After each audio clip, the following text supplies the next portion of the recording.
One of the questions I get most often is how do I generate revenue in the slower seasons, right? Right now in Colorado, we're in December, and it's been very, very mild. I was out in California last week, very, very mild. Lots of places around the country, it's very mild. So when air conditioners and furnaces aren't selling so well, obviously we're running our service calls, our maintenance calls, and we got to be able to increase revenue on those calls.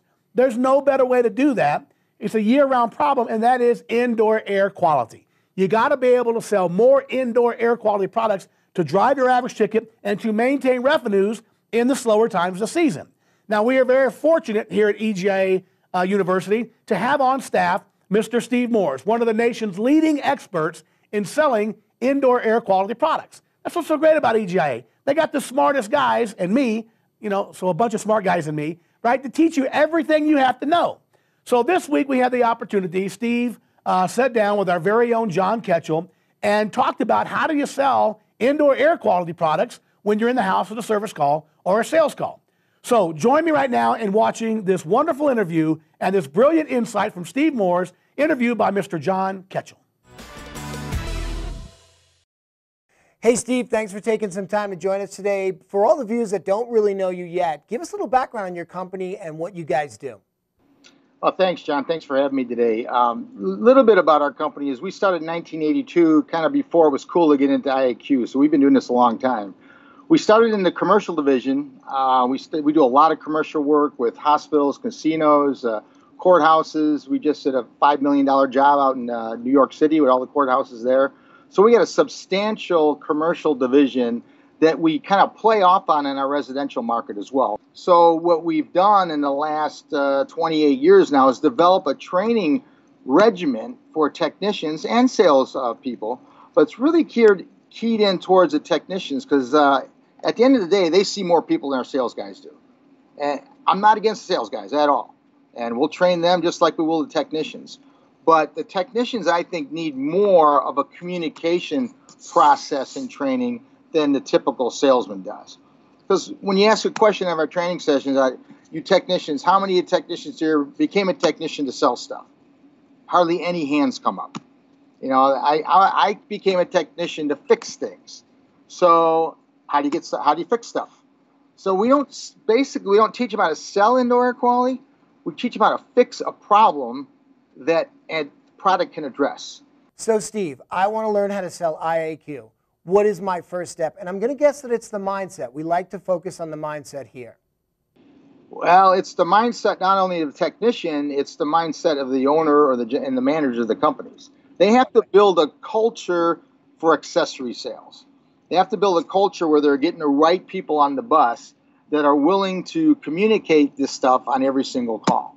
So it really starts with management first, and then they have to pick the right product line. They have to do their own research. We can help them do research. Now, any manufacturer that you bring on board, they're not going to tell you our product sucks.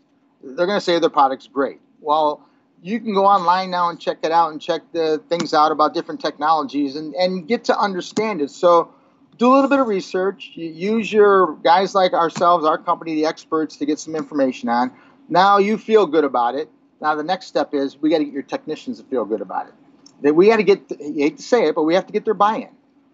Just because we put a product on the shelf doesn't mean it's going to sell. So if we can get their buy-in, we're going to come a long way of selling stuff and installing indoor air quality products that are going to be in the best interest of the people that we see every single day. So the first step is get them technically sound. Get them to understand the technology. What's the difference between a filter and an air cleaner? Different types of ultraviolet energy, the power of ultraviolet energy, what wavelength you should use, the use of ozone, the use of carbon, whatever line that they pick up and they're going to be having in stock. Now you got to educate them on it. Then the next step is you got to have it on their truck. It drives me nuts when guys, educate and they get all excited and they get through our communication stuff. I'll get calls from technicians. I had one sold, but we didn't have any inventory. You're going to have to invest a little bit of money in inventory. And I'm not talking tens of thousands of dollars. Just put a couple of different sizes in each truck, a couple of the UV lights, so that they can have it right there to sell. It's easier when you get the customer excited about it and they say, yeah, I want it. If you said, well, I'll get it here in 2 weeks, we'll send an install crew, there's time for buyer's remorse. There's time for them to research. There's time for them to think about it more. There's time for them to talk to somebody else in the family. So it's the best thing is to get them educated technically, get them technically sound, answer all their questions, make sure that they understand it. Now, how do we get that technical information into the hands of the homeowner in layman's terms? Because we're going to teach them about microwatts and quartz glass and ultraviolet energy and a lot of stuff that they think is cool.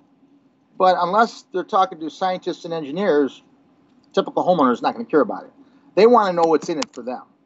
So now how do you take this information, and when you're on a service, sales, or maintenance call, how do you take that information and get it into the mindset of the homeowner in layman's terms that they understand? Because if we confuse the homeowner, they're not going to buy. We got to get them to understand it.